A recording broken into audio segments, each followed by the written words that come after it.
Yeah, I recall an incident back 20 odd years ago. We were fishing in the river, myself and my brother, and a couple of other deckies. I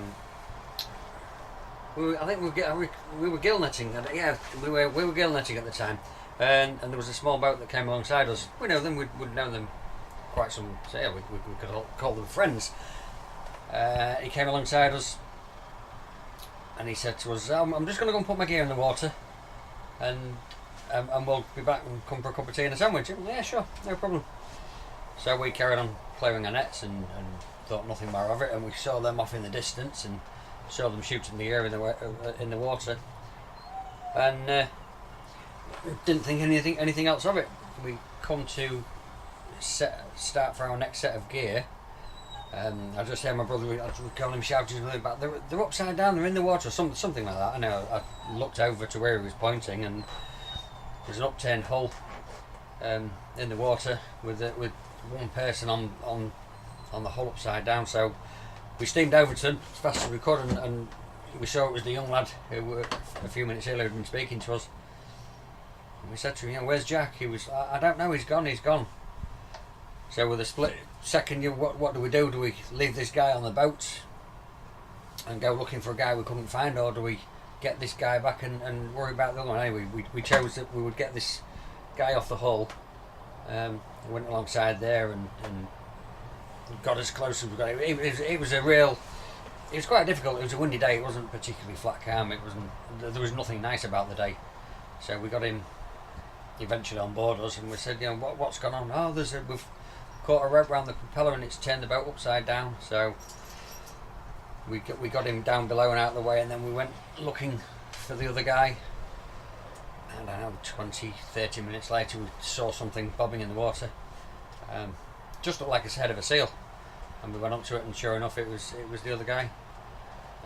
Unfortunately, he drowned. He was just floating in the water. We managed to get him back.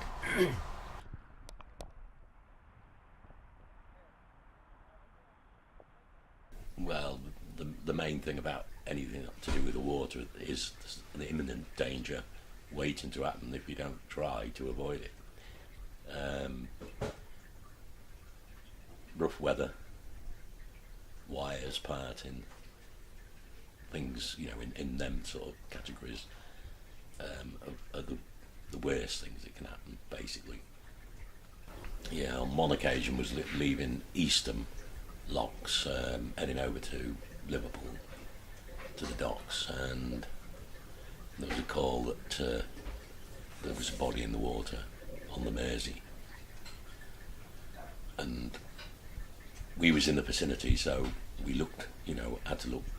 It was not a bad day, and we spotted this object floating and went over to it, and we had to literally retrieve the body. We couldn't pull it over the side, unfortunately, because it was decomposed, so we had to get a chain around the waist and literally put it onto a bollard until we got the smaller craft to come and take the body away.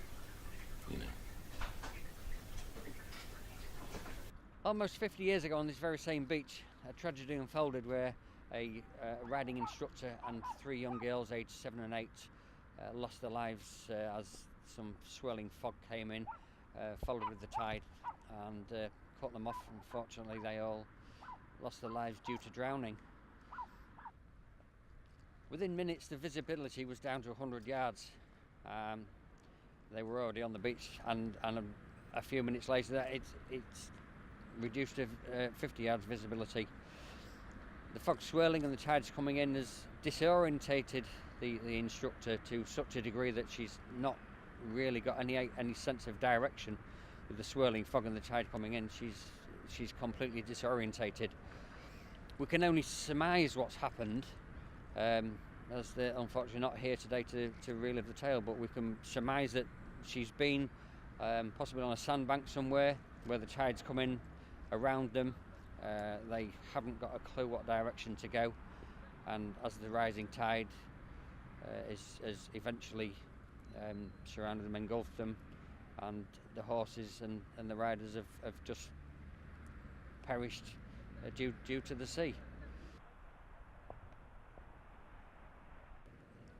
The tragedy didn't unfold until later that evening, when one of the horses was found at Grimsby Dock, and within minutes the little girl that was with the horse, she was found also. A short while later, one of the other girls was found still clinging to the horse, unfortunately both dead again. The tragedies carried on throughout the night. The next morning, the instructor, Mary Tasker, she was found up that direction of the beach near the old sewer outfall. Unfortunately, she drowned as well, and it wasn't until the evening of September the 19th that the final little girl was found just 50 yards from the pier that way.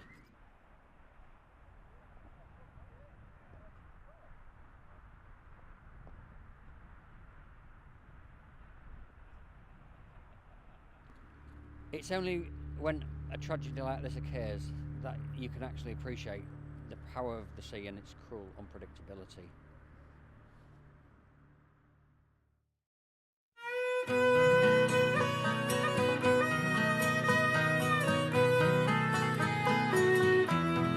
And it's 70 boys and men were lost from Grimsby town.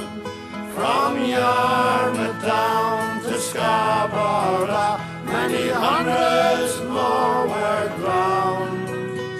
The herring craft and the troll